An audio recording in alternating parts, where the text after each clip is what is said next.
Halo, assalamualaikum warahmatullahi wabarakatuh. Perkenalkan, saya dengan Asep Suprianto dengan dengan nomor induk mahasiswa 24146. Di sini saya akan mempresentasikan tentang mata kuliah AFUM.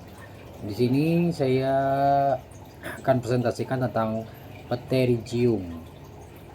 Pterygium, apa itu pterygium?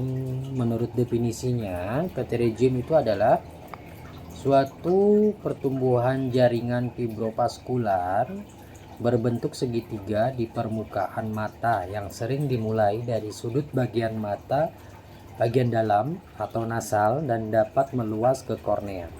Di sebelah kanan ini saya berikan contoh gambarnya. Di sini ada mata yang terkena penyakit pterygium ya.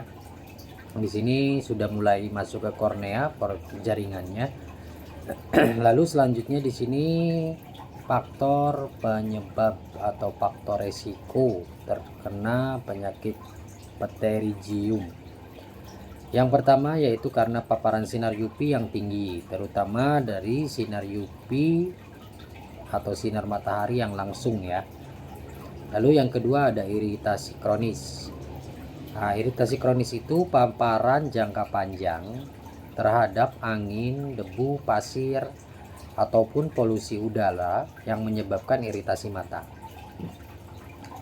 Lalu yang ketiga ada faktor genetik. Faktor genetik itu ada kemungkinan predisposisi genetik yang membuat individu lebih rentan terhadap pterygium. Dan yang terakhir ada juga faktor karena lingkungan ya. Di sini lingkungan kerja sangat berpengaruh, terutama para pekerja yang di luar ruangan seperti nelayan, petani, karena mereka memiliki resiko lebih tinggi karena sering terpapar sinar matahari, debu atau angin. Jadi ada juga di sini yang menyebutkan bahwa pria itu lebih rentan terhadap penyakit pterygium karena mereka sering bekerja banyak yang bekerja di luar ruangan ya. Lalu selanjutnya ada juga tahapan pertumbuhan pterygium. Nah, di sini untuk tahapan-tahapannya saya bagi 4 tahapan. Yang pertama itu tahapan awal.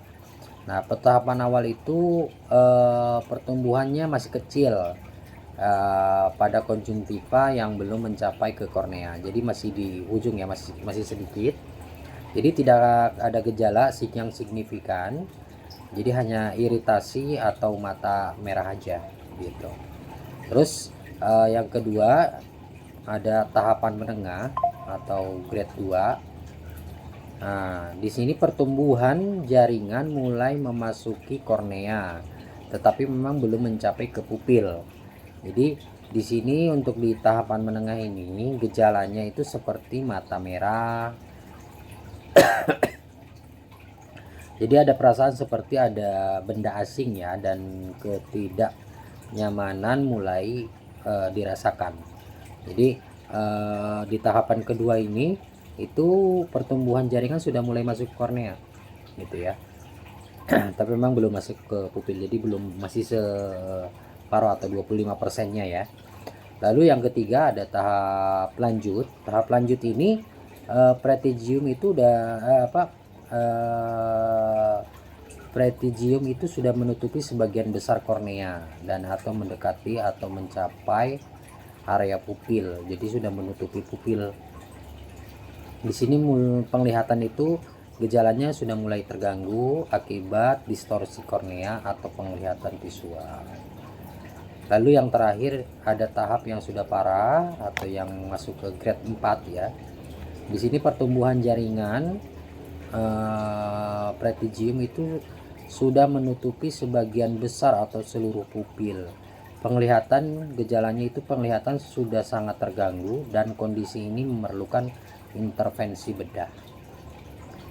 Oke, selanjutnya ada proses pengobatan. Jadi kalau sudah terkena pterygium ada proses pengobatannya, yaitu biasanya di sini saya bagi tiga prosesnya.